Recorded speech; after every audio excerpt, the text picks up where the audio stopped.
প্রত্যেকটি মানুষের জীবনে শৈশবের স্মৃতি আঁকড়ে আছে। কি সুন্দরভাবে শৈশবের দিনগুলো অতিবাহিত করছে। নেই কোনো চিন্তা, নেই কোনো ভাবনা। উদাস মনে শুধু খেলায় মগ্ন এই শিশুরা। কি নান্দনিক এক চিত্র। কুষ্টিয়ার গড়াই নদী শুষ্ক মৌসুমে নদীর পানি শুকিয়ে যাওয়ায় এ সময়ে একেবারে নদীর তলদেশে দারুণভাবে তারা একসঙ্গে মিলিত হয়ে শৈশবের খেলায় মেতেছে। তাদের জীবনটা পুরোটাই আনন্দে ঘেরা। কোনো নেই দুশ্চিন্তার ছাপ, নেই কোনো চিন্তা, নেই কোনো ভাবনা, শুধু তারা খেলায় মগ্ন।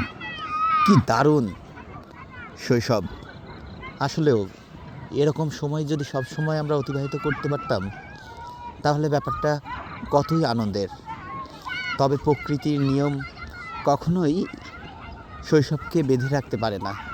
তাই তো শৈশবের পরে মানুষের জীবনটা পরিবর্তন ঘটে। মানুষ বদলে যায়, মানুষের জীবনযাত্রাও বদলে যায়।